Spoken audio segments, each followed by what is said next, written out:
Muy buenas tardes, bendiciones para cada uno de los que está presente y los que están por conectarse y para todo aquel que pueda ver este estudio más adelante. Llegamos al final de Segunda Carta a los Corintios, capítulo 13, esperando que todo este trayecto desde Primera Corintios a Segunda Corintios haya sido de gran bendición para cada uno de ustedes y ha sido un trabajo con mi hermano Jorge, que ha sido primeramente maravilloso para nosotros, gratificante enormemente, porque así como nosotros hemos aprendido a través cada día más y más de la palabra del Señor. Voy a leerlo primeramente en la versión Reina Valera y después en la NTV. Ya, como eran menos versículos, me voy a dar esa libertad. ¿Ya? Entonces comenzamos del versículo 1 al 4. Esta es la tercera vez que voy a vosotros. Por boca de 2 o 3 testigos se decidirá todo asunto. He dicho antes y ahora digo otra vez, como si estuviera presente y ahora ausente, lo escribo a los que antes pecaron y a todos los demás, que si voy otra vez no seré indulgente, pues buscáis una prueba de que habla Cristo en mí, el cual no es débil para con vosotros, sino que es poderoso en vosotros.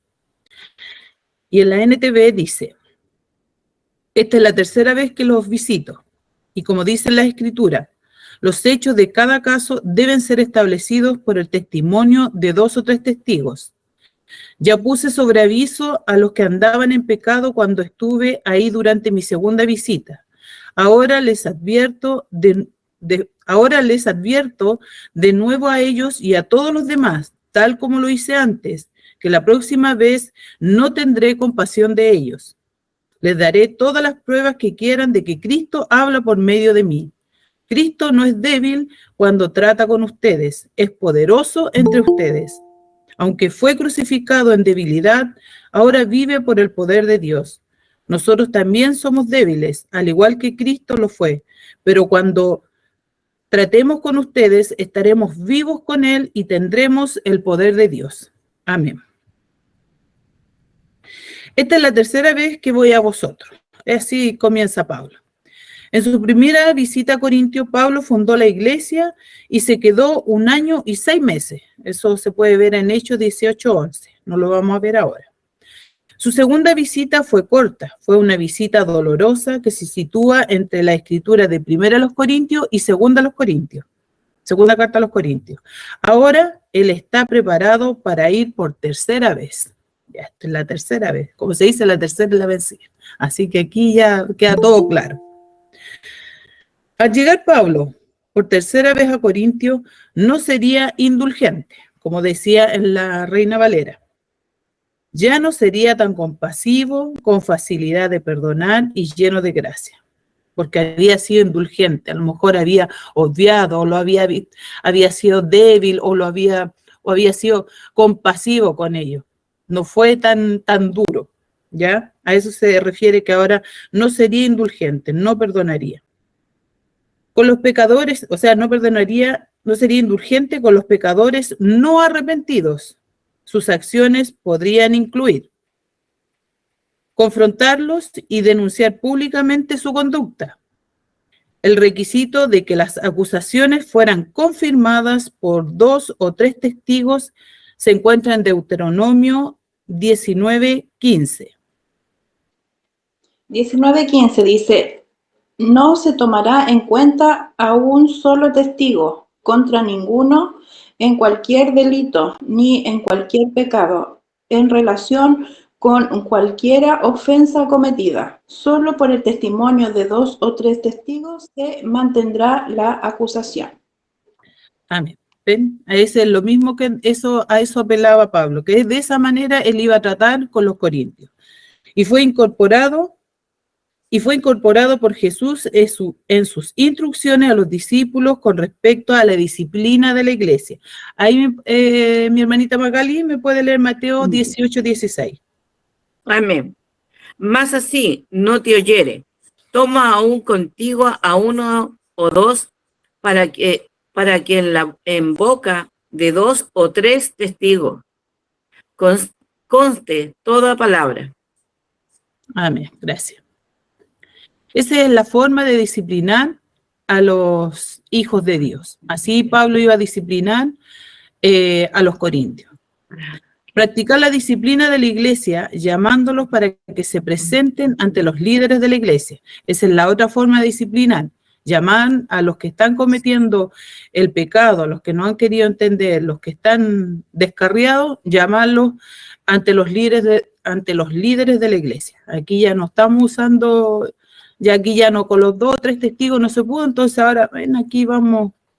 No sé, en este caso nuestra congregación sería el pastor, la pastora y, no sé, un maestro, que en este caso podría ser la hermana Estrella, que tienen conocimiento de la Biblia, o los ancianos que se le llamaban en ese tiempo.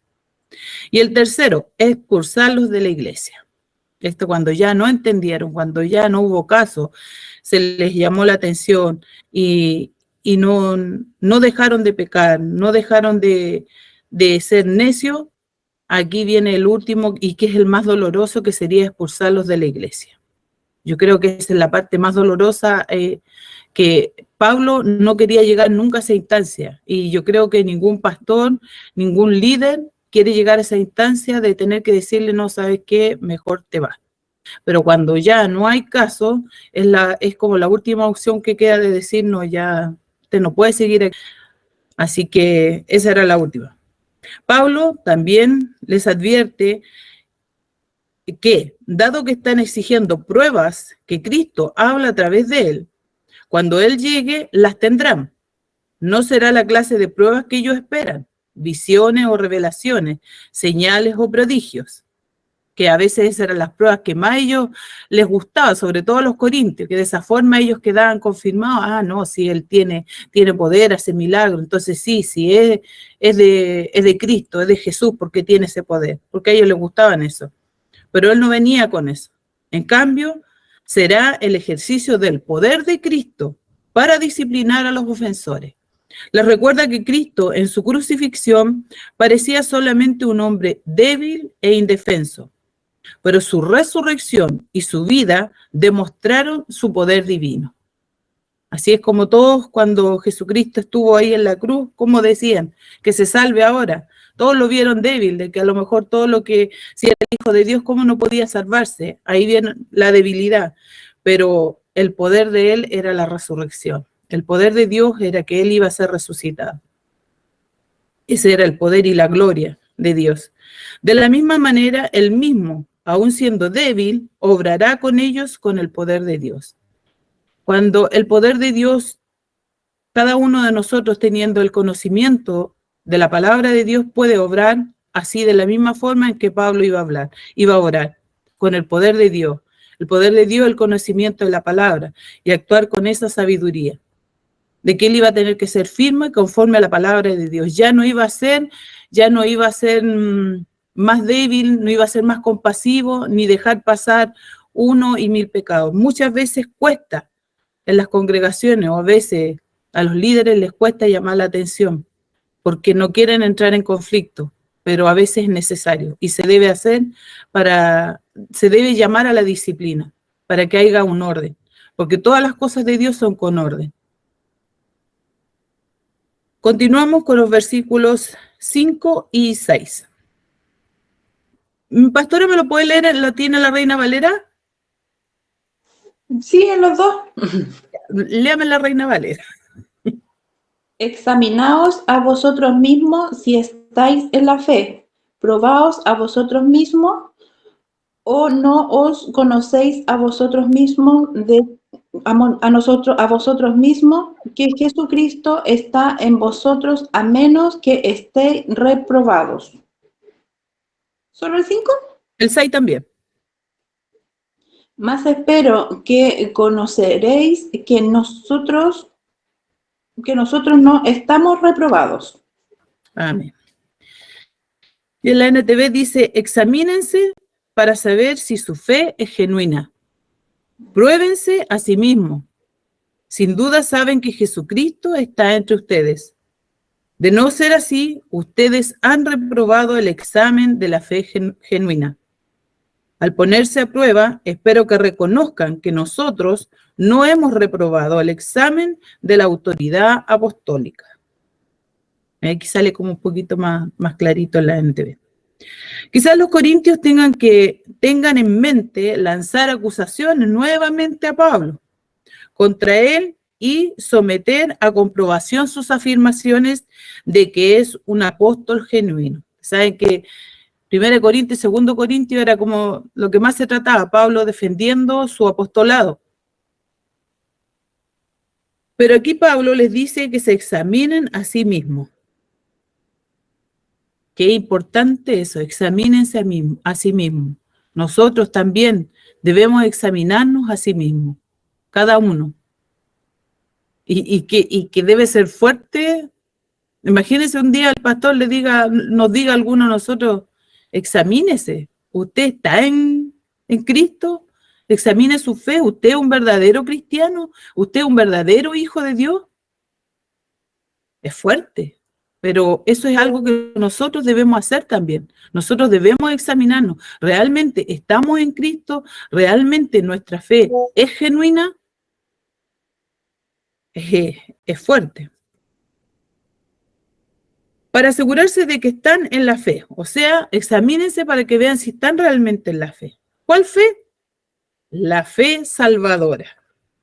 Ayer estuvo el pastor hablando en los estudios, en el estudio de teología básica, estuvimos hablando, se trató de la fe, de lo que es la fe y lo que no es la fe. No voy a hablar de todo eso porque era largo. Ocupamos 1 hora, así que no me alcanza el tiempo. Pero esta se refiere a la fe salvadora, esa fe en que hemos creído en nuestro Señor Jesucristo. Y esa fe nos salvó. Esa fe nos salvó en que reconocemos de que somos pecadores y nos arrepentimos. Ese arrepentimiento, acuérdense, ese que duele, ese que dice, pucha, yo soy pecador, hice daño, realmente me reconozco pecador porque antes nos creíamos bonitos. Entonces eso le pide Pablo que hagan a los corintios. Examínense. Y asegurarse en qué fe están. Y la fe salvadora es la que a nosotros nos rescató. Es la que nos salvó de nuestros delitos y pecados a través de nuestro Señor Jesucristo, por la gracia de Dios. La gracia que hoy todavía está. La gracia todavía abunda, todavía está la gracia. Yo siempre digo, una vez me tocó estudiar sobre los periodos de gracia que Dios, y Dios siempre ha tenido un periodo de gracia, y aún hoy hay un periodo de gracia para todos aquellos que aún no han creído. Todavía está ese don de Dios ahí, esperando para que aquellos que no han aceptado a nuestro Señor Jesucristo, todavía tienen tiempo para aceptarlo, para reconocer que Él es el único y suficiente Salvador, así como nosotros lo hemos hecho. Les recuerda que Cristo Jesús mora en ellos, con todas las implicaciones morales de este hecho. ¿Cuáles son las implicaciones morales? 1 Corintios, hermana Magali, 3:16. ¿No sabéis que sois templo de Dios y que el Espíritu de Dios mora en vosotros? Es el 16. Sí, ahí está. Mi hermano Luis es 1 Corintios 6, 19 al 20. Amén. ¿Os ignoráis que vuestro cuerpo es templo del Espíritu Santo, el cual está en vosotros, el cual tenéis de Dios y que no sois vuestros? Porque habéis sido comprados por precio. Glorificad pues a Dios en vuestros cuerpos y en vuestros espíritus, los cuales son de Dios. Amén. Amén. Ahí, cuando ya nosotros hemos creído, el Espíritu de Dios comienza a morar en nosotros. Y de ahí empieza recién a ser empezamos nosotros del mismo hecho de que ya hemos creído, ya hay un cambio en nosotros, porque reconocemos que somos pecadores y nos arrepentimos. Y ese arrepentimiento es, como le decía, es con dolor. Ahí ya el Espíritu de Dios empieza a morar en nosotros porque hemos aceptado a nuestro Señor Jesucristo como Salvador. ¿Y Él dónde mora? En nosotros, porque nosotros somos el templo del Espíritu Santo. Por eso nunca esté llamando que venga el Espíritu, porque el Espíritu ya mora en nosotros. El verdadero creyente ya tiene al Espíritu de Dios y está donde quiera que vayamos, está el Espíritu de Dios con nosotros. Así que no lo esté llamando porque si usted lo llama es porque no lo tiene. Así que Él mora en nosotros. Dice, a menos que no aprueben el examen. O sea, si no aprueban el examen es porque decir, cuando me examiné, ¿realmente creí en Jesucristo? ¿Realmente lo reconozco a Él como mi único y suficiente Salvador? ¿Obro conforme a la palabra de Dios? Entonces, ese es el examen. Porque a veces es fácil decir, yo creo. Pero el sí yo creo no es como de la boca para afuera. Porque cuando Él muere en nosotros, tiene que empezar a haber un cambio. Amén. Porque si no hay cambio es porque no hemos creído. Es porque no, al haber un cambio, siempre digo, el reconocer que nuestro Señor Jesucristo murió en la cruz por nosotros, padeció lo indecible, todo ese plan maravilloso de Dios por amor a nosotros, desde el principio, desde que cayó Adán y Eva en el pecado, ya el plan de Dios, el perfecto plan de Dios para nosotros, ya a nosotros nos debe ese nos debe decir, pucha, mire qué grande es Dios para con nosotros, qué grande es su amor. Entonces, si no hay un cambio en nosotros es porque yo no he valorado eso. Es porque realmente yo no he creído en ese amor tan maravilloso, tan grande, tan sublime. Luego Pablo dice, pero espero que reconozcáis que nosotros no estamos reprobados. O sea, de que reconozcan que ellos sí estaban, al momento de ellos decir, sí, nos examinamos, sí, realmente, sí, yo estoy en Cristo. Y al reconocer eso también reconozco a Pablo. Ellos también iban a reconocer a Pablo, de que sí era el apóstol de Jesucristo, que era el enviado de Dios. Es decir, que hemos aprobado el examen. Esta afirmación es un tanto sorprendente, ya que el contexto nos lleva a pensar que la expectativa de Pablo era que los corintios serían los que debían pasar la prueba. Ellos debían pasar realmente la prueba, no Pablo, sino que si realmente ellos estaban en Cristo, si ellos están firmes y Cristo muere en ellos, es por lo que han recibido el ministerio de Pablo, y esto a su vez comprueba que él es un verdadero apóstol, uno que ha aprobado el examen. O sea, ellos reconocerse. También se dan cuenta que Pablo sí es el verdadero apóstol de Dios, y que él sí ha sido aprobado, y que todas esas veces que tuvo que estar defendiendo su apostolado, ellos ahora al hacer ese examen iban a poder decir, sí, Pablo realmente nos trajo la palabra verdadera. Él es un enviado de Dios. Vamos ahora al versículo 7 al 9. Y Pastora Esther en Reina Valera. Amén. Y oramos a Dios que ninguna cosa mala hagáis, no para que nosotros aparezcamos, sí, sino para que vosotros hagáis lo bueno, aunque nosotros seamos como reprobados. Porque nada podemos contra la verdad, sino por la verdad. Porque usamos de que seamos nosotros débiles y que vosotros estéis fuertes, y aún miramos por vuestra perfección. Amén. En la NTV dice, pedimos a Dios en oración que ustedes no hagan lo malo al rechazar nuestra corrección. Espero que no sea necesario demostrar nuestra autoridad cuando lleguemos. Hagan lo correcto antes de nuestra llegada, aun si eso hace que parezca que hemos demostrado, dice, aun si eso hace que parezca que no hemos demostrado nuestra autoridad, pues no podemos oponernos a la verdad, más bien siempre debemos defender la verdad. Así es como nosotros también debemos defender la verdad, y la verdad es la palabra de Dios. Nos alegramos de parecer débiles si esto ayuda a mostrar que ustedes en realidad son fuertes. Nuestra oración es que lleguen a ser maduros. La oración de Pablo por los corintios es que no hagáis lo malo. Su preocupación es el bienestar de los corintios. no su propia reputación. Miren qué maravilloso. Él velaba por ellos, para que ellos fueran salvos, no solamente para que, mire, el Pablo les predicó y mire, y ellos están haciendo lo bueno y qué bueno es Pablo, Pablo es de verdad. No, a él no le importaba su reputación, sino de que ellos fueran salvos y que no fueran engañados por estos falsos apóstoles y no cayeran en pecado, sino que hicieran lo bueno para que fueran salvos. Y como él decía, para él presentárselo a Cristo.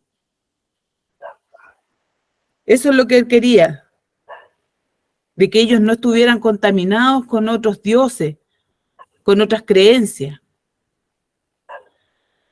Su afirmación de que no podemos hacer nada contra la verdad, sino a favor de la verdad. O sea, ellos no podían negarse a la verdad que era la palabra de Dios. Puede entenderse mejor como un significado de que Pablo jamás podría actuar en forma contraria al Evangelio o sus implicaciones morales. Es como cuando nosotros no debemos agradarnos con las cosas del mundo para agradar al mundo o para entrar en el mundo, pero vamos como tergiversando las cosas para poder llegar a ellos, o vamos cambiando la doctrina para poder llegar a esas personas, pero al mismo tiempo vamos ensuciando la verdad, que es la palabra de nuestro Padre Celestial. Y no se debe hacer eso. La verdad es la verdad, o sea, no podemos decir, como cuando lo que nos pasaba la otra vez cuando hablamos de la homosexualidad.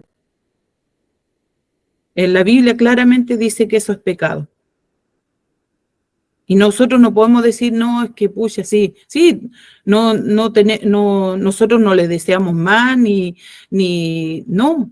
Tenemos que tener la misericordia con ellos porque solo Dios sabe si ellos el día de mañana van a aceptar y van a reconocer ese pecado y van a aceptar a nuestro Señor Jesucristo y se van a arrepentir. Eso sí debe estar en nosotros, la misericordia. Siempre debe estar la misericordia por el pecado, porque nosotros no somos quien va a juzgar. Es Dios quien va a juzgar a los pecadores en el juicio final. Así como los padres quieren que sus hijos crezcan hasta ser adultos maduros, Pablo quería que los corintios crecieran hasta convertirse en creyentes maduros. Al anunciar las buenas nuevas, nuestra meta debe ser no solo ver que otros se convierten o que empiezan a asistir a la iglesia, sino verlos que comienzan a madurar en la fe.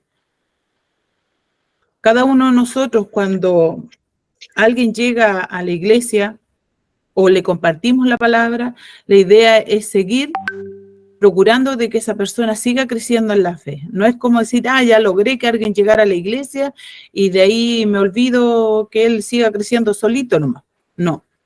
El bienestar, y como era Pablo, era procurar de que ellos siguieran en lo bueno, que no fueran engañados, que siguieran firmes en la fe. Y así debe ser también para cada uno de nosotros, estar preocupados, así como cuando cada uno de nosotros llega a la congregación, llega a una congregación.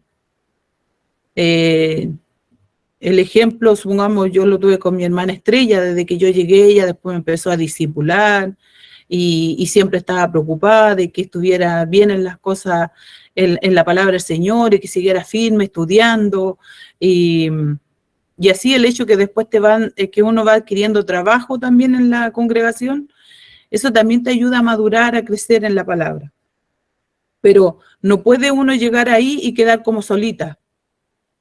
Debemos estar pendientes si ese creyente que llegó realmente está, ¿en qué está con la palabra de Dios? ¿En qué está confiando? Si tiene dudas, si hay algún error, hay que estar pendiente de si hay algún hermano que le está faltando. No me estoy refiriendo ahora en la parte económica, sino que en la parte espiritual. ¿Cómo está él en su fe? Debemos estar velando por cada uno de los hermanos, de que estén firmes en la fe. Y como se dice, si hay que corregir, hay que corregirlo. Aunque duela, aunque a veces no nos guste, que es la parte más fea de que le toca en este caso, sobre todo más al que es líder de la iglesia, en este caso nuestro pastor, tiene que hacerlo, porque si no él estaría faltando a la palabra de Dios estaría haciéndose como el sordo, sordo, ciego y mudo, porque no le gustaría confrontar estas cosas y así tampoco se soluciona. ¿Ya? Veamos ahora el versículo 10. Mi pastor Esther. Reina Valera. Por esto os escribo estando ausente, para no usar de severidad cuando esté presente, conforme a la autoridad que el Señor me ha dado para edificación y no para destrucción. Amén. La NTV dice: les escribo todo esto antes de ir a verlos, con la esperanza de no tener que tratarlos con severidad cuando finalmente llegue, pues mi deseo es usar la autoridad que el Señor me ha dado para fortalecerlos, no para destruirlos. Eso es lo que a él le interesa, fortalecerlos ¿en qué? En la palabra, de estar firmes, confiados. Pablo resume el propósito de su carta: os escribo esto estando ausente para que estando presente no use la dureza conforme a la autoridad. En los capítulos del 10 al 13, Pablo amenazó varias veces con hacer uso severo de la autoridad. Y eso lo podemos ver en mi pastor, Corintios 10, 5, 6 y 11. Sí. Derribando argumentos y toda altivez que se levanta contra el conocimiento de Dios y llevando cautivo a todo pensamiento a la obediencia a Cristo, y estando prontos para castigar toda desobediencia cuando vuestra obediencia sea perfecta. El 11. Esto tenga en cuenta a tal persona, que así como somos en la palabra por carta, estando ausentes, lo seremos también en hechos, estando presentes. Amén. Ve, aquí es la primera vez que Pablo ya está ahí hablando que va a ser severo. Ahora, 12, 20. Mi hermano Luis. 2 Corintios 12, 20. Sí, amén. Al tiro. Pues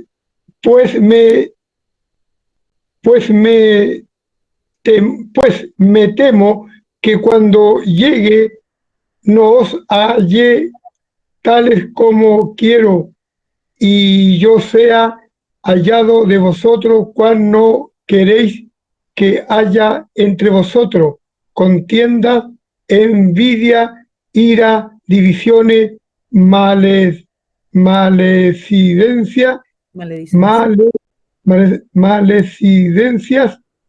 murmuraciones, soberbia, desórdenes. Ahí nomás. Amén. Amén. O sea, Pablo no quería llegar y que hubiera todo ese tipo de cosas. ¿Cuáles? Mire, las que a veces abundan en nosotros: contiendas, envidia, ira, divisiones, maledicencias, murmuraciones, soberbia y desórdenes. Mire, esas cosas que a veces nosotros, no, es que muchas veces somos buenos para criticar ciertos, como dicen, los pecados más grandes, pero nos olvidamos de esto y como que somos buenitos. No, pero esos también son los que a veces más corrompen las congregaciones. Mi hermanita Magali, del 13, no, porque este es el mismo que estaba yo. Este era el mismo que estaba yo, así que no. Ya. Ya, pero en el 13 lo que decía, que él venía por tercera vez, dice: esta es la tercera vez que voy a vosotros, por boca de 2 o 3 testigos se decidirá todo asunto. He dicho antes y ahora, digo otra vez, como si estuviera presente y ahora ausente, lo escribo a los que antes pecaron y a todos los demás, que si voy otra vez no seré indulgente. Pues buscáis una... Ya, hasta ahí no me lo vamos a mostrar porque eso es más que nada de no ser indulgente, ¿ya? Sin embargo, lo que dice aquí pone en claro que todo ese tiempo estaba esperando no tener que llegar a eso, ¿ya? Por ello podemos decir que el propósito de los capítulos 10 al 13 es de recordar a los corintios su debida fidelidad a Pablo y a su evangelio, y así evitar que él deba hacer uso severo de su autoridad sobre ellos. O sea, Pablo Todo este tipo de advertencia era porque no quería ser severo, no quería llegar a eso, quería que ellos se arrepintieran, se reconocieran antes de que estaban equivocados, que estaban en un error, porque no quería ser severo, porque a nadie le gusta ser severo, ¿ya? Ahora veamos los versículos 10, o sea, 11 al 14, Pastor Esther. Hermanos, tened gozo, perfeccionaos, consolaos, sed de un mismo sentir y vivid en paz. Y el Dios de paz y de amor estará con vosotros. Saludaos unos a otros con ósculo santo. Todos los santos os saludan. La gracia del Señor Jesucristo, el amor de Dios y la comunión del Espíritu Santo sea con todos vosotros. Amén. Amén. Ya. En la NTV dice: amados hermanos, termino mi carta con estas últimas palabras. Estén alegres, crezcan hasta alcanzar la madurez, anímense unos a otros, vivan en paz y armonía. Entonces el Dios de amor y paz estará con ustedes. Salúdense unos a otros con un beso santo. Todo el pueblo de Dios que está aquí les envían saludos. Que la gracia del Señor Jesucristo, el amor de Dios y la comunión del Espíritu Santo sean con todos ustedes. Qué maravillosas palabras. Este el mensaje final de Pablo, pero es maravilloso. Las palabras finales de Pablo lo que quiere es que los corintios recuerden acerca de las necesidades de la iglesia. ¿Cuáles son las necesidades de la iglesia? Que estén alegres, que crezcan hasta alcanzar madurez.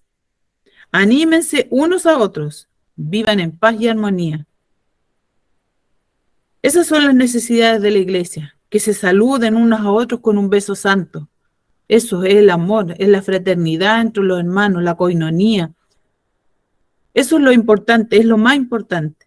Es como que lo contrario es la envidia, los celos, la soberbia, el orgullo. Aquí, ¿qué es lo que dice? Alégrense, que estén alegres. Los hijos de Dios deben ser unos hijos alegres, porque somos hijos del Dios, del Padre Celestial, del Creador del cielo y la tierra.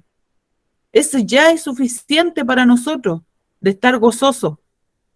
No quiere decir que no andemos riendo así como payasos, no, pero se nota la alegría de un hijo de Dios. Se tiene que notar en nosotros. Un hijo de Dios no puede andar ahí siempre con cara de cabizbajo, así como macilento, le digo yo. Ahí, como, no. Un hijo de Dios tiene que llegar gozoso a la casa del Señor, a dar gracias al Padre. ¿Y qué dice? Crecer hasta alcanzar la madurez. ¿Qué quiere decir? No dice, ya, usted creyó en Dios, usted creyó en Cristo, es salvo y ya, ahí está bien, pues si usted ya cree. No, lo importante es seguir creciendo hasta alcanzar la madurez. La madurez es el conocimiento de la palabra, es hacer la voluntad de Dios, es el tener conciencia de lo que es Dios en nuestras vidas. Eso es lo más importante, tener la conciencia de qué es lo que es Dios en nuestras vidas. Eso es lo más importante, mis hermanos, para cuidarnos, para que estemos así, alegres, gozosos, para seguir creciendo en lo que es el conocimiento de la palabra de Dios, animándonos. ¿Y para qué? Para vivir en paz y armonía. Qué maravilloso es vivir en paz. La paz es la confianza de que no estamos solos, de que somos, que en ningún momento, donde quiera que vayamos, Dios va con nosotros a través de su Espíritu Santo. Y eso es la paz que nos da Él. De que aunque aún pueda estar pasando por alguna prueba, no estoy sola, porque Él me sacará adelante. Dice entonces, el Dios de amor y paz estará con ustedes, porque cuando nosotros estamos así, gozosos, crecimos, vivimos en paz, Él está con nosotros. Y así nosotros es maravilloso. Ya, dice entonces la palabra final, pues, lo que quiere es que los corintios recuerden acerca de las necesidades de la iglesia. Esa era la necesidad, de estar alegres, contentos, gozosos, en paz. Todavía se aplican a la iglesia de hoy. Eso está claro, todas esas cosas necesitamos, eso es lo que necesita la iglesia hoy. Cuando estas cualidades están ausentes, no hay todas estas cosas, hay problemas que deben enfrentarse dentro de la iglesia. O sea, si en una iglesia no hay paz, no hay armonía, no hay amor entre los hermanos, no hay crecimiento espiritual, ahí hay que enfrentar los problemas que hay dentro de esa iglesia. Estos rasgos no vienen a la iglesia como producto de vanizar los problemas. O sea, aquí no se le puede echar, no, que esta hermana o este hermano hay un problema y ahí le echamos una pasadita nomás o no hacemos eso. No, las cosas se tienen que enfrentar. No se pueden hacer como hacer la vista gorda. No se pueden vanizar los problemas, conflictos y dificultades.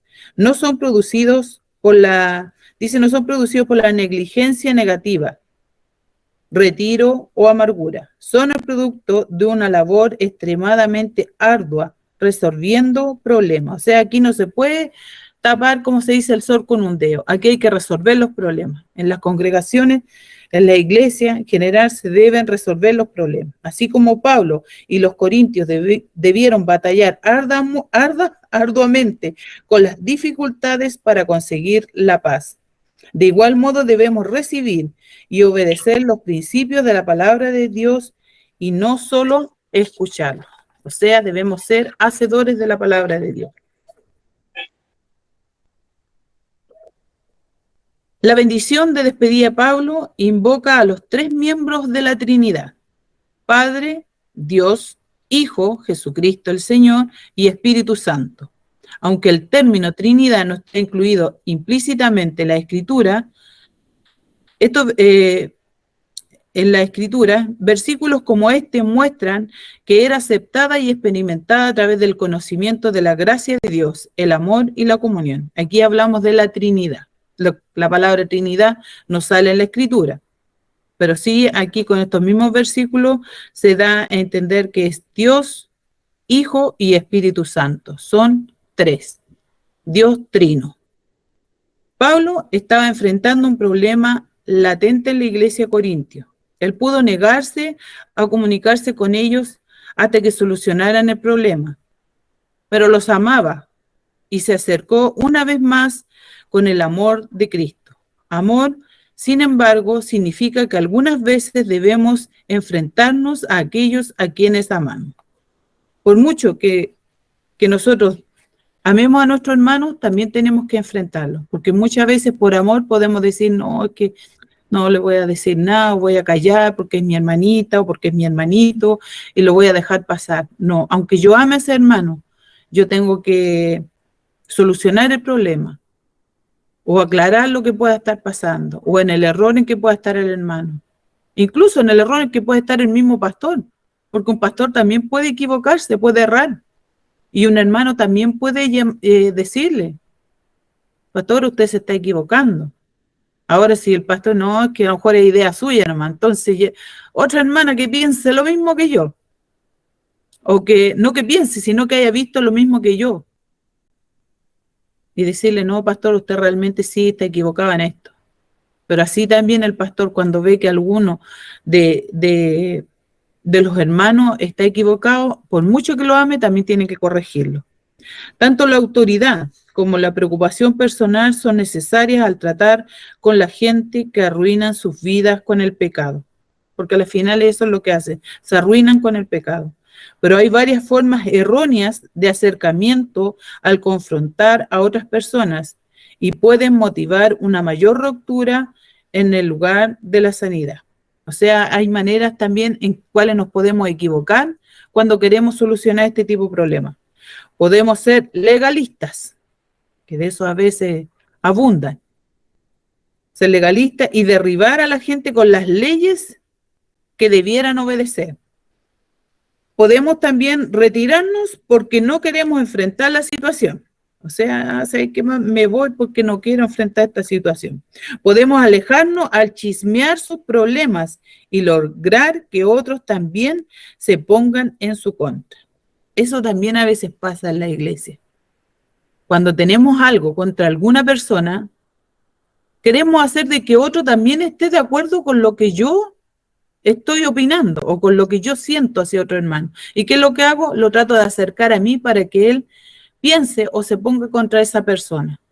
Ese es chismear, en las murmuraciones, en las cosas que hay por debajo. Y eso no debe ser así. todo debe ser transparente. Si hay algo que uno encuentra mal de un hermano, lo primero que tengo que hacer, y que lo dice la palabra, es que yo debo hablar con ese hermano. Es decir, a lo mejor esto me parece mal de ti, esto no me gustó, o yo me sentí mal por esto, pero no, uy, ¿sabes qué? La hermanita allá, no, ¿sabes qué? No me miró, no me saludó, no le gusta estar conmigo. ¿Y qué es lo que hago? Hago que el otro quiera sentir lo mismo que yo. ¿Y qué es lo que hago? Pongo a ese otro, a lo mejor en contra de esa otra hermana. Y eso no debe ser, porque cada uno de nosotros, lo más importante, mi hermano, que debemos aprender, es que todo debe ser con amor.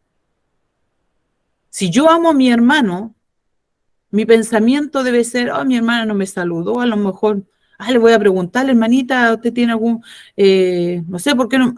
Mire, yo soy súper despistada, a mí me ha pasado que en la calle una vez me dijeron, me llamaron así, ¿por qué no saludaste a mi señora? Era una excuñada. ¿Tú tenías algo contra ella? No, le dije yo, nada, ¿por qué? No, es que el otro día te saludó en la calle y tú no le saludaste, me había hasta saludado, pues. Yo nunca me di cuenta, yo no sé cómo me saludó, a lo mejor me dijo, hola, y yo yo siempre he dicho, yo en la calle camino así como caballo inglés, y, derechito. Y así puede pasar también en las congregaciones.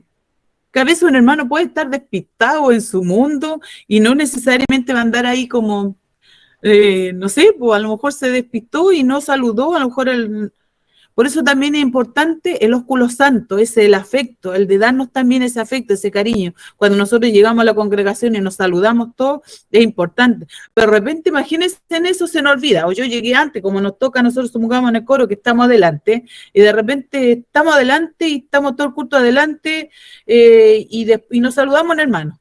O pasé al baño y no lo saludé. Entonces, hermano, la hermana no me saludó. Y entonces, oye, viste, la hermana no me saludó, es pesada, fuerte creía porque está en el coro, cree que canta bonito, ¿ah? No, entonces, ¿qué es lo que pasa? Y esa es la murmuración, el chisme, y eso es llevar a otro a lo que yo estoy pensando, y eso no debe ser, al contrario de ser por amor. Oye, hermanita, no me saludó, ahora no me saludó. Mira, el hermano Cristian me decía así, no saludó, hermana, ahora se cree, pero él me decía al tiro así. Entonces, hermano, disculpe, no me di cuenta. Esa es la actitud. No estar ahí como, no. Así que ojo con eso, que el chisme, las murmuraciones son lo más feo en una iglesia. O como Pablo, podemos buscar contribuir relaciones usando un método mejor. O sea, Pablo pero él siempre ahí con su amor, su misericordia hacia los corintios. ¿Qué hacía él? Acercamiento, comunicación, demostración e interés y cuidado por cada uno de ellos. Esta es la manera de abordar difícil, que puede agotarnos emocionalmente, porque a veces agota también, así Pablo, que de repente yo creo que Pablo de repente quería así como, ya explotar, ya estos corintios ya me están saturando, los quiero mucho, pero me están saturando. Pero no, él iba ahí les daba una, dos, ya esta era la tercera, ya como se dice, la tercera la vencía, y ahora sí que ya si ustedes no cambian, yo aquí voy severo, ya no voy a ser indulgente con ustedes. Pero esa forma también es la que él también sufrió y se tiene que haber agotado. En algún momento él tiene que haber estado así como, porque por algo se defendía, porque ya de repente estaba hastiado de los corintios. Pero su amor a ellos lo hacía ser paciente. Pero esta es la mejor. Esta es la mejor para otra persona. O sea, el que está cometiendo el pecado es como la mejor manera en que podemos hacer de que esa persona con amor cambie. Sí, a veces nos cuesta ser tan pacientes, nos cuesta ser tan... Pero cuando estamos en Cristo, todo eso en nosotros tiene que ir cambiando. Y va cambiando. Antes a lo mejor explotamos y decir, no, sé que no, chao, nomás con la hermana, no quiero nada con el hermano y no lo miro más y ya me da lo mismo. Esa era nuestra actitud antes de Cristo, pero ahora no. Ahora yo tengo que velar por esa hermana, tengo que ver que por qué ella está así o por ese hermano. ¿Qué está pasando en ella? Como decíamos la otra vez, estudiando esta misma carta, ponerme en el lugar de ella.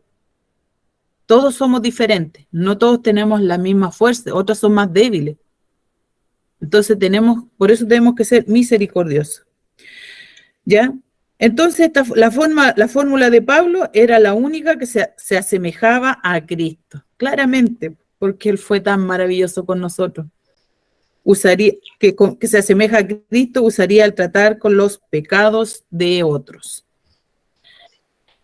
Mi hermanito, aquí hemos terminado, y lo que más rescato de este último capítulo de Segunda Carta a los Corintios, capítulo 13, el examinarse.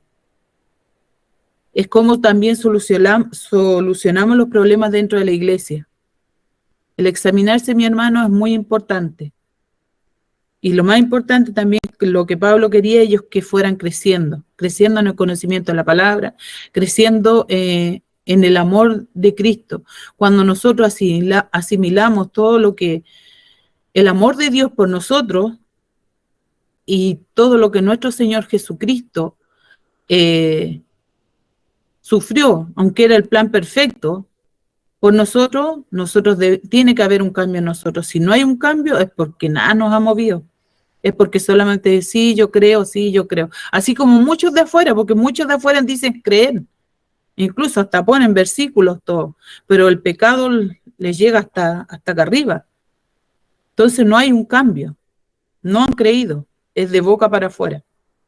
Es como diciendo, por si me salvo, pues para no irme al infierno ya voy a decir sí, yo creo en Dios. Así que ya, mi hermano, hemos terminado este capítulo. Que Dios les bendiga. Espero que sea de bendición para sus vidas. Sigan viendo las páginas, todo el trabajo que está haciendo el pastor. Miren, mi hermano, hay muchos que les gusta escuchar estas prédicas así medias raras, que son las que perjudican más que nada la palabra de Dios y al creyente en caer en estos falsos maestros.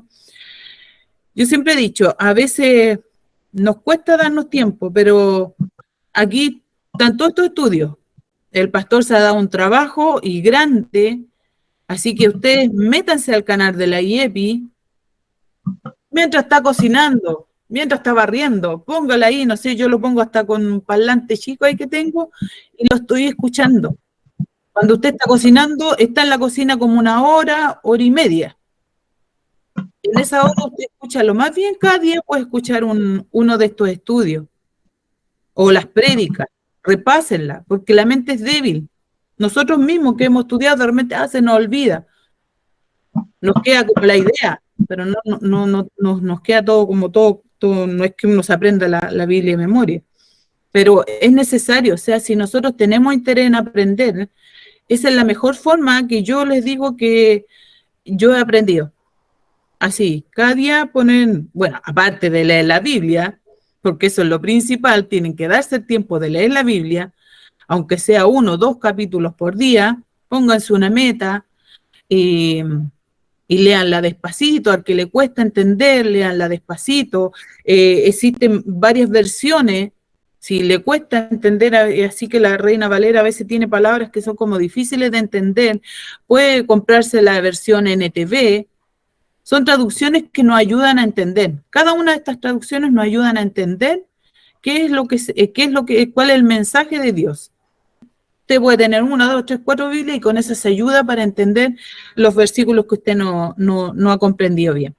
Así que métanse al canal IEPI, escuchen, no le den solamente like, escuchen, denle like porque es importante, hay un trabajo grande.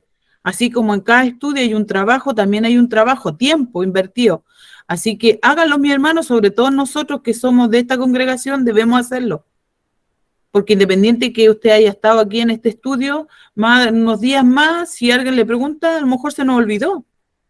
Así que por eso es importante estar viendo todos estos estudios. Hay muchas cosas muy interesantes, ¿ya? Que el Señor los bendiga.